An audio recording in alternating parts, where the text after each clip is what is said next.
Can you hear me? Yeah. All right. Thank you very much for coming. Good morning. I'm going to hand over to Sarah Harrison, who is the project analyst for this release. She's going to read a statement and go through a few questions. We'll take questions at the end. She'll read a statement, walk you through the data, and then we'll take very limited questions at the end. Thank you.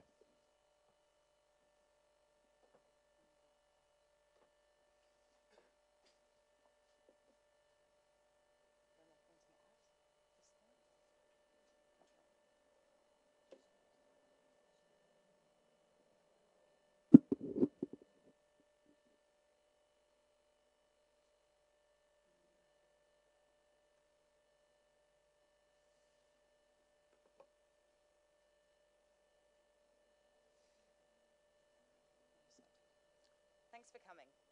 I'm going to talk a bit about today's release, then walk you...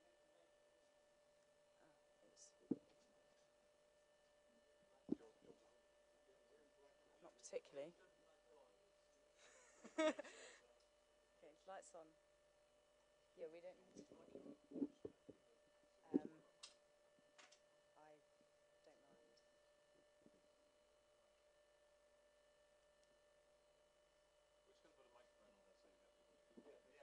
Sorry.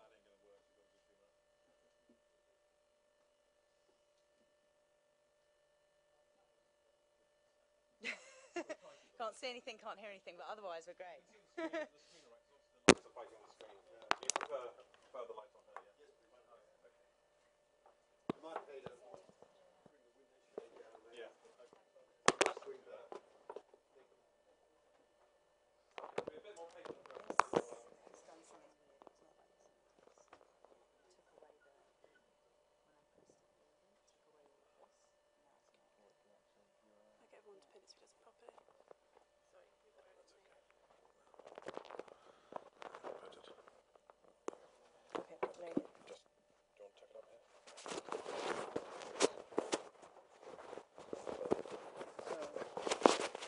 We've lived together for a while. You might have to finish this.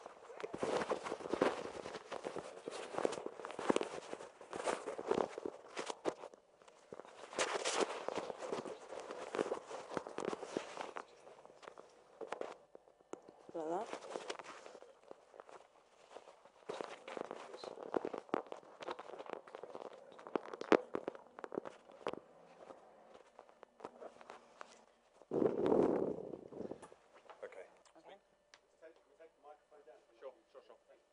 Can we do a sound check? Just say something. 1, 2, 3, 4, 5, 6. Yeah.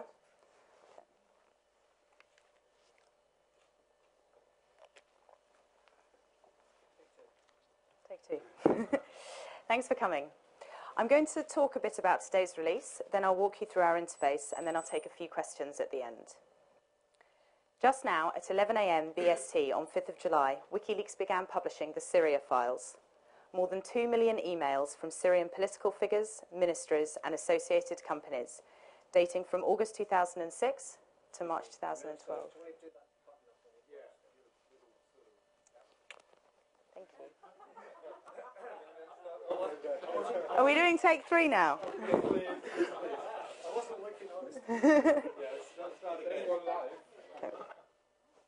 Okay. Thanks for coming. I'm going to talk a bit about today's release, then I'll walk you through our interface, then I'll take a few questions at the end.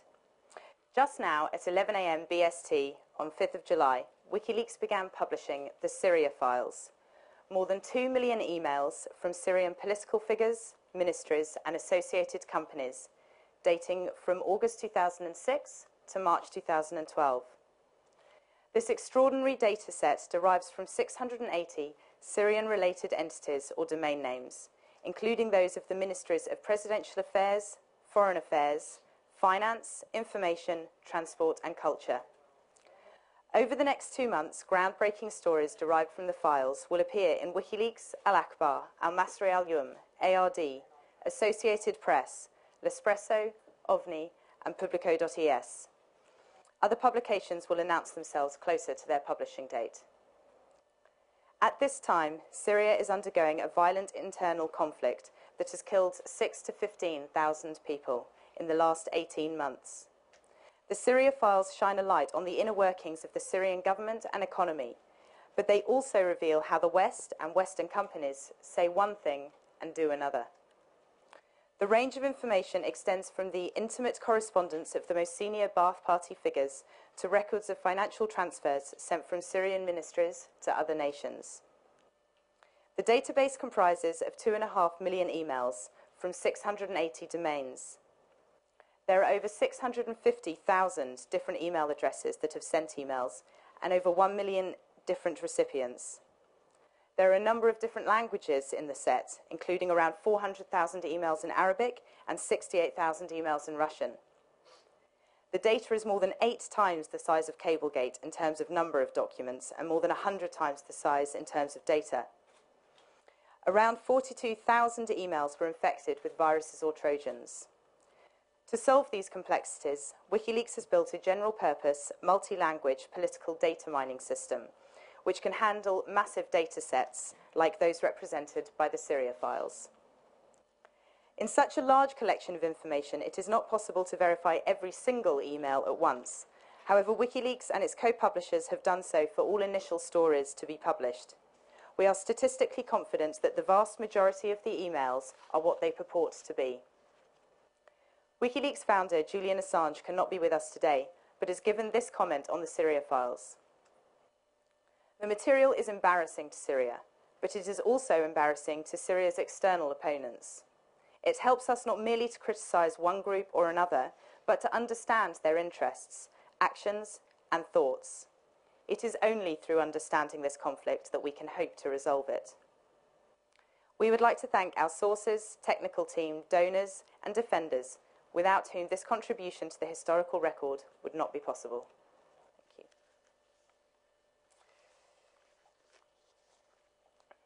you.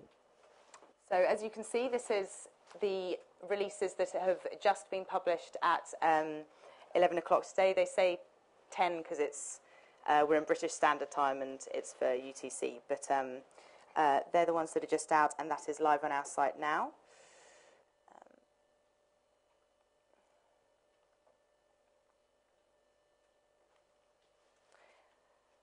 I will show you a little bit of the search interface I was just describing.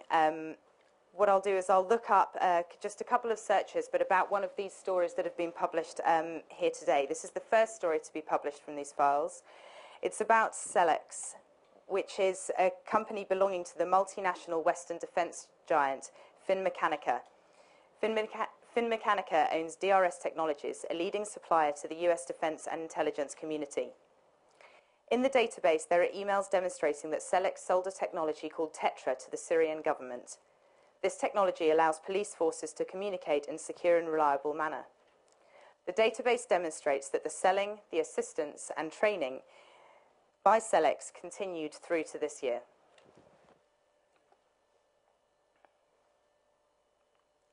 This is our search interface here. If you were to, on the example of that story, put in a term here. Now this would search, because of the ratio of the screen, it looks a bit funny at the end, so I do apologise. But if you were to search, put a name or any term in there, that will search all the documents, the attachments, or file names within the attachments, etc. So that's sort of a term to go through the entire database that's there. So if we just try that.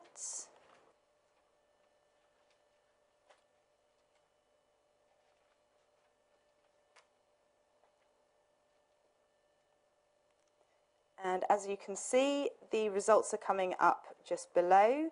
So there's almost 2,000 results just for that term. You can obviously open individual emails. Comes up, there you are. And just going back to this one.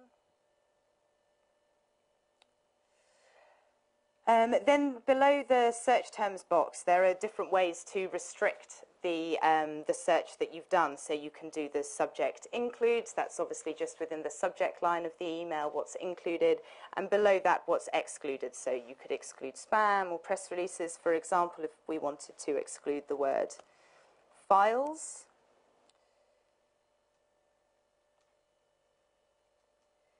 And as you can see, not by much, but the results have gone down.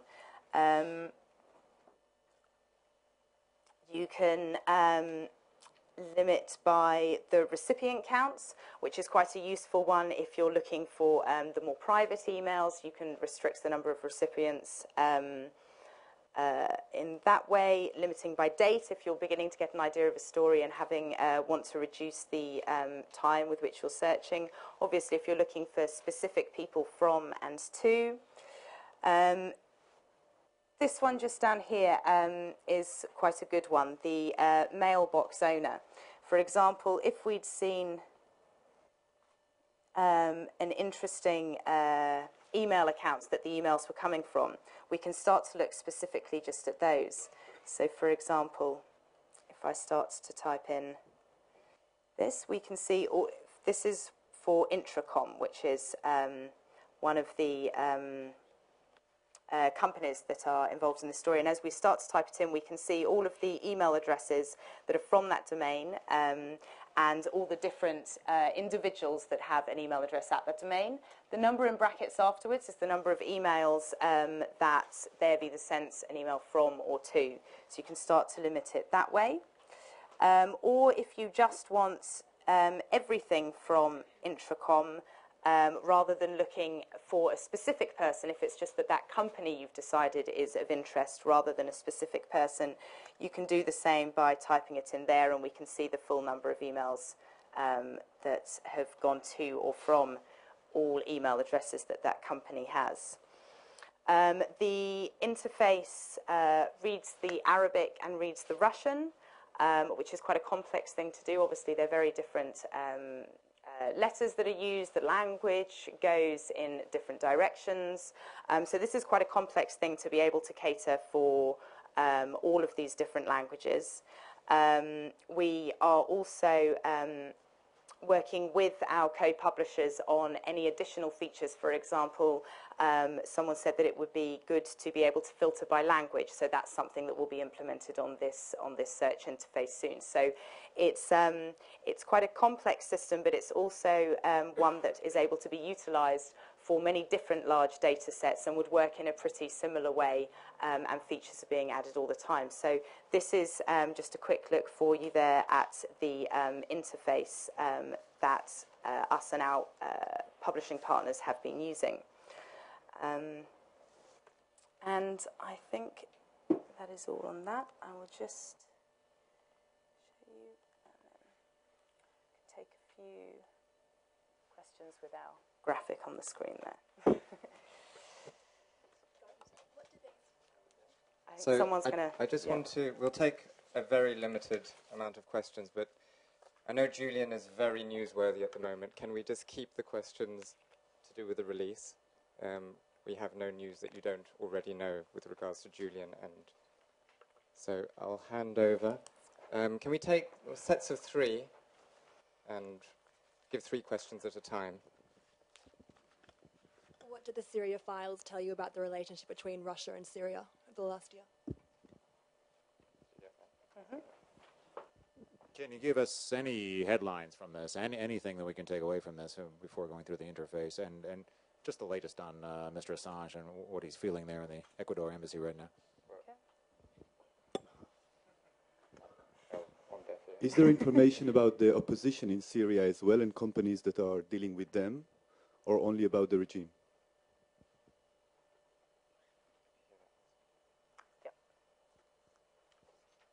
Okay, so all of these questions seem to relate to the same topic to me, and that is the different stories that are coming out. Obviously, we're unable to comment on the stories until they're published. I've been through the first story briefly that we are publishing today. There are a number of others that will be scheduled over the coming months and probably longer.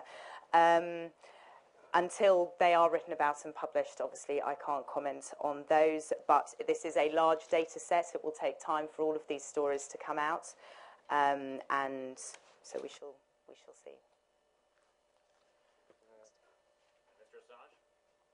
As my colleague said, Can we just this keep the isn't about to Mr. this? Assange. Is he going to the Belgravia police headquarters tomorrow? Do you have a figure on how many emails involve British companies? I think we're taking 3, and then I'll. Is there any information on Blue Coat Technologies, the American company that sold equipment to Syria? Does this mean WikiLeaks is back on top and able to continue publishing new data after quite a hiatus of not doing so? The rebranding of WikiLeaks with the new partners, are you going to become a mainstream media instead of a opposition with the head with the face of Julian Assange in the front? Is it going to be something else? With regards to British companies and Blue Coat, a bit like the other one, I can't go into specifics, but I do believe both are mentioned in the database, and we will see the actual stories as they get printed. With regards to WikiLeaks' work, it is a difficult time at the moment. We have a banking blockade, a grand jury sitting, trying to build a case against the staff. But we are continuing to work through that, and this is another. We did obviously the GI files earlier this year, and then this is the second large release of this year. So we are continuing. I don't know if there's a rebranding specifically. I'm not sure where you've gotten that from. But Okay, that's it for today. Thank you very much.